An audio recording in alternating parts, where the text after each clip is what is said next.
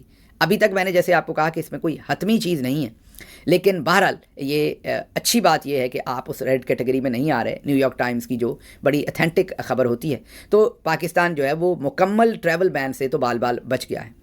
دوسری طرف جو ہمارے حکمران ہیں، جو ہمارے بابو ہیں، جو ہمارے بیوروکریٹس ہیں، ہمارے فوجی جنرلز ہیں، ان کے تو کیونکہ ڈپلومیٹ پاسپورٹس ہونے ہیں تو ان کو اتنا زیادہ اس میں یہ جو ویزا ریسٹرکشنز آ رہی ہیں اس پر انہیں زیادہ اثر نہیں ہوگا، کیونکہ گورنمنٹ لیول پر ان کی ویزا پروسیسنگ بھی جو ہے وہ امبیسی میں ہو جائے گی۔ عام پاکستانیوں پر اس کا گہرا اثر ہوگا، ظاہر ہے۔ اور یہ جو اورنج کیٹیگری ہے اس میں صرف وزٹ ویزاز نہیں بلکہ امیگرینٹ ویزاز بھی، بس اگر کسی کی امریکہ میں شادی ہوئی ہے یا امریکہ میں کسی کا بیٹا رہتا ہے یا بیٹی رہتی ہے اور ماں باپ آپ کو وہ ویزاز دلوا رہے ہیں. یا امریکہ میں لوگ اپنے بہن بھائیوں کو بھی ویزاز دلوا سکتے ہیں. حالانکہ وہ پروسیس بہت لمبا ہے.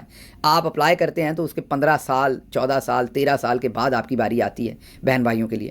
تو وہ تو پروسیس بہت ہی پہلے ہی لمبا ہے. لیکن یہ جو پیرنٹس وغیرہ کا ویزا ہے, اسپاؤس کا ویزا ہے, یہ 1 سال کے اندر اندر ہو جاتا ہے فی الحال, تو رفلی میں کہہ سکتا ہوں.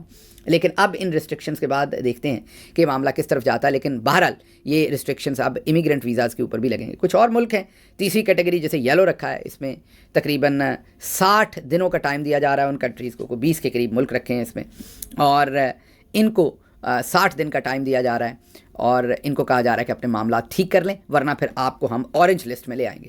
تو بنیادی طور پر 2 ہی لسٹیں ہیں اس وقت. ایک ریڈ لسٹ ہے جن پر مکمل ٹریول بین ہے, اور ایک اورنج لسٹ ہے جس میں پاکستان کو ڈالا گیا ہے, جہاں پر ویزے کم ایشو ہوں گے, ویزے دیر سے ایشو ہوں گے, سرٹن کیٹیگریز میں بالکل نہیں ہوں گے. تو پاکستانی اسٹوڈنٹس اور وزٹرز ان کے لیے یقیناً اس میں مشکلات کا سما ضرور ہوگا. اب چلتے ہیں جی اگلی خبر کی طرف. اگلی خبر آپ کے سامنے لاہور اور اسلام آباد سے رکھتے ہیں. آپ کو ہم نے بتایا تھا عمران کشور جو کہ ایس ایس پی ہیں اسلام آباد لاہور میں پنجاب پولیس میں, اور ڈی آئی جی کی پوزیشن کے اوپر کام کر رہے تھے. آپ کو بتایا تھا کہ انہوں نے تمام جو برے کام تھے وہ چودھری نظام الدین کے کہنے پر کیے تھے. عمران خان کا گھر توڑنا, ان کے گھر پہ جا کے بدتمیزی کرنا, گرفتاری کرنا, اس کے بعد بڑی ہی اوفینسو قسم کی پریس کانفرنسز کرنا, 9 مئی کی جے آئی ٹی کو ہیڈ کرنا, معصوم لوگوں کے اوپر بے گناہ ان کو جیلوں میں رکھنا, ان کے اوپر الزامات لگا دینا. یاد کیجئے کشور صاحب اور وہ جو میڈم رولکس تھیں, یہ اکٹھے ہی پریس کانفرنسز کیا کرتے تھے اور کہتے تھے کہ ہمارے پاس irrefutable ایویڈنس ہے. بعد میں جب وہ کیسز عدالتوں کے سامنے گئے تو ان میں کوئی ایویڈنس موجود نہیں تھی. جی ہاں, انہی عمران کشور صاحب نے 2 دن پہلے اپنی پروموشن نہ ہونے کی وجہ سے, کیونکہ انہیں ڈی آئی جی کے عہدے پر پروموٹ نہیں کیا گیا, تو انہوں نے استعفیٰ دے دیا تھا. ظاہر ہے استعفیٰ انہوں نے, اب ہم آپ کے ساتھ اندر کی خبر شیئر کر رہے ہیں کہ وہ استعفیٰ انہوں نے خود نہیں دیا تھا. وہ استعفیٰ انہیں چودھری نظام الدین پارٹی کی طرف سے کہا گیا تھا کہ شہباز شریف گورنمنٹ نے آپ کو پروموٹ نہیں کیا. اصل میں تو چودھری نظام الدین پارٹی نے درست طریقے سے ان کے لیے اوپر میسیجنگ نہیں کی تھی, ان کے لیے اوپر لابینگ نہیں کی تھی, ان کے لیے اوپر احکامات نہیں دیے تھے کہ ان کو پروموٹ کیا جائے. ان کی پرفارمنس کو کویسچن مارک کے انڈر رکھتے ہوئے ان کو پروموٹ نہیں کیا گیا. بعد میں چودھری نظام الدین صاحب کے ساتھ انہوں نے جب گلا کیا کہ میں نے تو آپ کو اتنا سرو کیا ہے اور مجھے آپ نے پروموٹ نہیں کیا, تو پھر چودھری صاحب نے کہا کہ آپ یہ ریزائن دے دیں. انہوں نے کہا دیکھ لیں میری نوکری ختم ہو جائے گی. انہوں نے کہا نہیں, ہم سنبھال لیں گے, آپ یہ ریزائن دے دیں. چودھری صاحب کے کہنے پر انہوں نے ریزائن ٹھوک دیا. اس کے بعد پھر آپ نے دیکھا کہ اس کو کیسے فورن ٹیلی ویژنس پر چودھری صاحب نے پہلے چلوایا, اور ریزیگنیشن کا جو لیٹر تھا, اس کے جو الفاظ تھے وہ بھی ایسے ہی لگتا تھا کہ جارج واشنگٹن نے امریکی لوگوں کو ہی کوئی قربانی کا ذکر کرتے ہوئے خط لکھ دیا ہے. بھاری بھرکم خط تھا, جب تک آپ نیچے نام نہ پڑھیں تو کسی کرانتیکاری کا خط ہی وہ لگ رہا تھا. بہرحال اب انفارمیشن یہ ہے کہ چودھری صاحب کے کہنے پر جو سی سی پی او لاہور ہیں اور آئی جی پنجاب ہیں, انہوں نے ان سے ملاقات کر کے ویزا واپس لینے کی, ویزا کہہ دیا ریزائن واپس لینے کی, ویزا ہی ہے ویسے تو ان کے پاس چودھری صاحب نے لگایا ہوا, ریزائن واپس لینے کی ان سے ریکویسٹ کی ہے. اس کے ساتھ ساتھ اب انہیں پیر والے دن وزیر اعظم پاکستان نے بلا لیا ہے. چیک کریں ذرا چودھری نظام الدین صاحب کے کام. ایک ایس ایس پی ہے, اس نے ریزائن کیا ہے, اور یہ معاملہ آئی جی پولیس تک حل ہو سکتا ہے, اور میکسیمم یہ چیف سیکرٹری پنجاب اور سیکرٹری ہوم یا اسٹیبلشمنٹ ڈویژن کے سیکرٹری میکسیمم اس لیول کے اوپر یہ سارا معاملہ حل ہو سکتا ہے, یا چلیں کسی وزیر کی ذمہ داری لگا دیں. لیکن اب چودھری صاحب اپنے جن لوگوں نے ان کے لیے برے یا اچھے کام کیے ہوتے ہیں, برے کیے ہوتے ہیں یوزلی, ان کو پھر پروٹیکٹ کرتے ہیں, ان کے سر پر ہاتھ رکھتے ہیں اور دوسروں کو میسیجنگ کرتے ہیں کہ دیکھیے ہم جو بندہ ہمارے کہنے پر غیر قانونی کام کرے گا پھر ہم اس کا نقصان نہیں ہونے دیں گے. تو اب عمران کشور جو ایک ایس ایس پی ہیں, اور ان کو اب سیدھا ہی لے کے جایا جا رہا ہے پرائم منسٹر آف پاکستان کے پاس. انہوں نے انہیں خود بلا لیا ہے.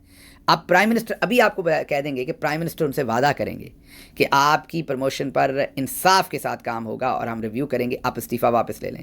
ہم ابھی آپ کو بتا دیتے ہیں کہ پیر والے دن وہ استعفیٰ واپس لے لیں گے, اور پیر نہیں تو 2-4 دن بعد لے لیں گے, اور ان کو پروموشن بھی ملے گی اور ان کا ریویو بھی ہوگا. تو یہ چودھری صاحب کا کھیلا ہوا نیا کھیل ہے. اکثر ہی کھیلتے ہیں, یہ کوئی پہلی دفعہ تو نہیں ہے لیکن اکثر ہی کھیلتے ہیں. اچھا جی آگے چلتے ہیں. اس سے پہلے کہ اور بھی خبریں تھیں آج, ابھی تک آئی ایم ایف کا سٹاف لیول جو ایگریمنٹ ہے وہ پاکستان کے ساتھ نہیں ہوا. فرسٹ ریویو پر $7 بلین مزید ملنے ہیں. آئی ایم ایف سیٹسفائیڈ نہیں ہے, جو بہت ساری چیزیں کی ہیں. لیکن ابھی ان کے ساتھ بات چیت چل رہی ہے. فائنانس منسٹر کہتے ہیں سب اچھا ہے, IMF کہتا ہے سب اچھا نہیں ہے, لیکن ایونچولی تو آپ کو پتا ہے کہ یہ بیرونی جو اسٹیبلشمنٹ ہے انہوں نے یہ ایگریمنٹ کروا کے دینا ہے. تو میرا خیال پاکستان کا بازو اور تھوڑا مروڑنا ہوگا, اور جب مروڑ لیں گے تو پھر یہ ایگریمنٹ ہو جائے گا. تو یہ کسی اور کے کہنے پر یہ ایگریمنٹ ہونا ہے, تو فی الحال یہاں پر یہ گیم کھیلی جائے گی, اور ایونچولی میرے خیال میں یہ ایگریمنٹ جو ہے وہ ہو جائے گا.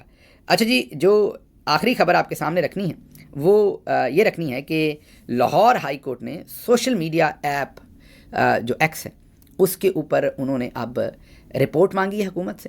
بڑی انٹرسٹنگ سچویشن ڈیولپ ہوئی ہے, کیونکہ اس میں انہوں نے یہ بھی کہا ہے کہ ایکس پر, ٹویٹر پر پابندی تو آپ نے لگا دی, ہمیں یہ ذرا پوری رپورٹ جمع کروائیں کہ کون کون سا سرکاری عہدیدار یا حکومتی عہدیدار جو ہے وہ ایکس کو پابندی لگانے کے باوجود استعمال کر رہا ہے.